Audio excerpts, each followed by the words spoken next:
Hi everyone, welcome back to my channel Zazignesia Education.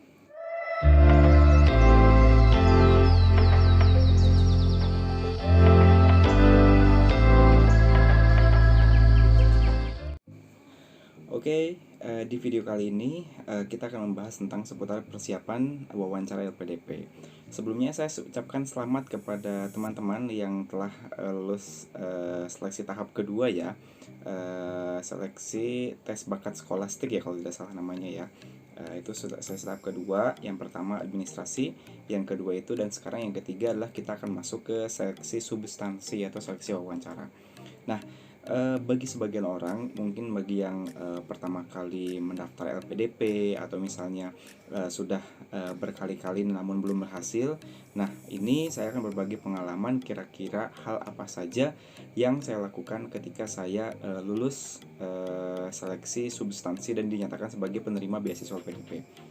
Nah, tentu meskipun kita masuk ke seleksi substansi atau wawancara, bukan berarti kita kebingungan apa yang perlu kita persiapkan. Nah, berikut ini beberapa cara yang mungkin bisa membantu teman-teman semua untuk bisa lulus dan percaya diri ketika wawancara LPDP.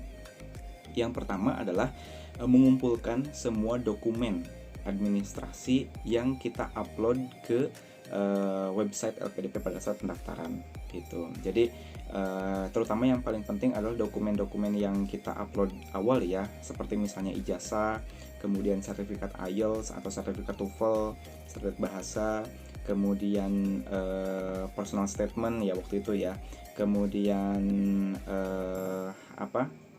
LOA jika ada dan seterusnya. Jadi semua dokumen yang kita upload itu semua yang aslinya itu harus dipersiapkan dari sekarang gitu. Kenapa? Karena itu yang nanti akan diminta untuk verifikasi berkas gitu. Jadi sebelum teman-teman masuk ke ruang wawancara, itu teman-teman nanti akan ada seleksi berkas verifikasi berkas terlebih dahulu. Kalau seandainya teman-teman itu tidak menunjukkan aslinya, kita tidak akan diizinkan untuk masuk ke ruang wawancara.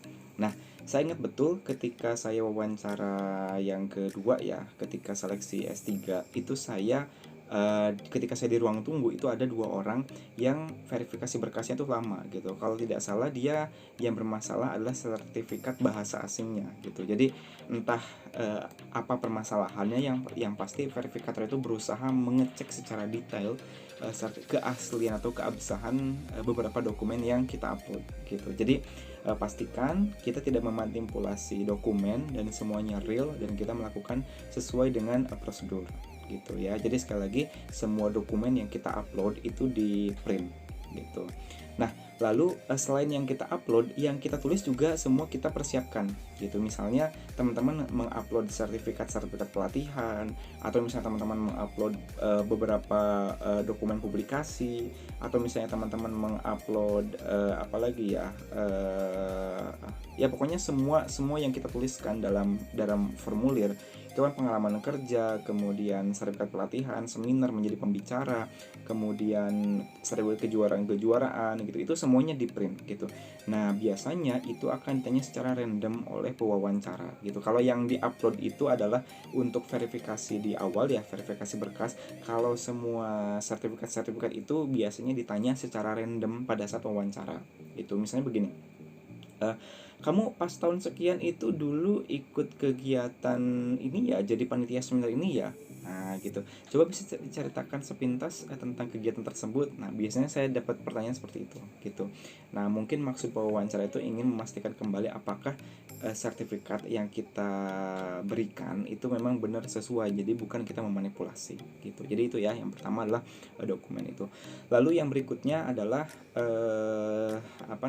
persiapkan juga tentang prediksi pertanyaan wawancara. Nah ini sangat penting sekali teman-teman, karena kita harus punya prediksi list pertanyaan wawancara, baik teman-teman dalam negeri maupun luar negeri itu harus punya. Ini yang paling penting gitu. Jangan sampai kita masuk ke ruang wawancara itu benar-benar blank tanpa ada apa ya, tanpa tanpa pengetahuan apapun gitu. Ini apa yang mau ditanya ya? Nah, jangan sampai seperti itu gitu.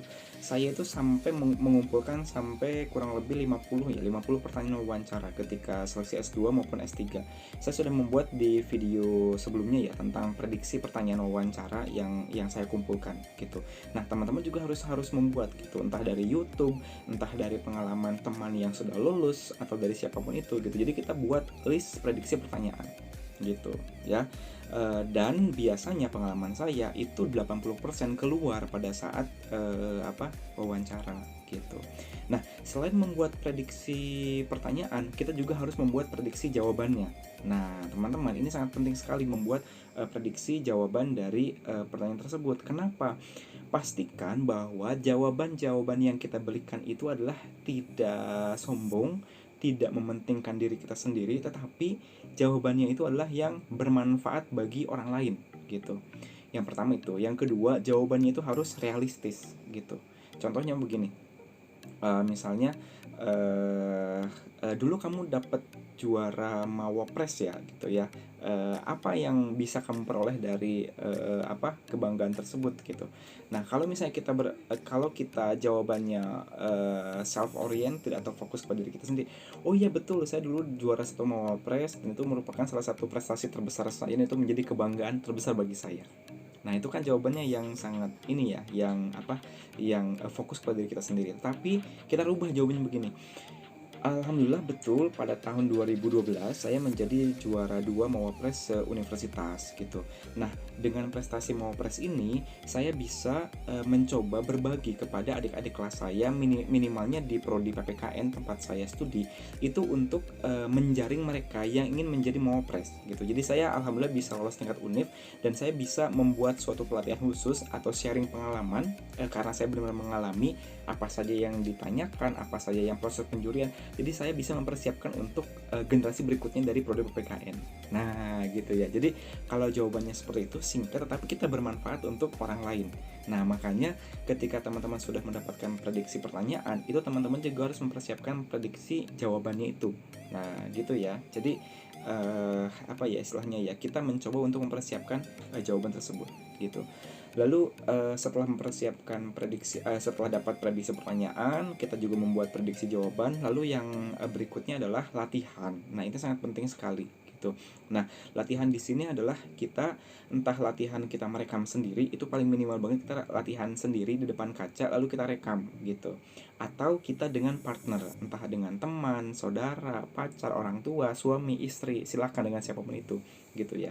Nah, nanti orang lain menilai jawaban kita. Apakah kita berbicara terlalu pelan? Apakah kita berbicara terlalu cepat? Apakah jawaban kita terlalu menyombongkan diri? Apakah jawaban kita terlalu rendah? Itu orang lain yang menilai. Nah, gitu ya. Nah, itu harus dilakukan terus setiap hari gitu. Dan pastikan juga kalau teman-teman untuk tujuan ke luar negeri, teman-teman pastikan kalau wawancaranya itu menggunakan bahasa Inggris. Nah, sebenarnya tergantung dari pewawancara sih. Ada yang menggunakan bahasa Inggris, ada juga yang menggunakan bahasa Indonesia. Dan etikanya, kalau pewawancara bertanya dengan menggunakan bahasa Indonesia, wajib hukumnya menjawab dengan bahasa Indonesia. Jangan kita mau show off kalau bahasa Inggris kita bagus, pronunciation kita bagus, kita jawab dengan bahasa Inggris, jangan. Ataupun sebaliknya, kalau misalnya pewawancara bertanya dengan bahasa Inggris, kita harus siap menjawab dengan menggunakan bahasa Inggris gitu. Jadi kurang lebih seperti itu ya, beberapa hal yang memang perlu teman-teman persiapkan. Oh ya, saya sudah membuat beberapa video tentang prediksi pertanyaan. Silahkan bisa diklik di link deskripsi ya di bawah tentang beberapa video tersebut. Dan di video kali ini kita ingin berdiskusi bersama ya, teman-teman yang menonton video ini. Silahkan teman-teman boleh diketik di komentar kira-kira prediksi pertanyaannya apa. Ayo kita kumpulkan di video ini ya.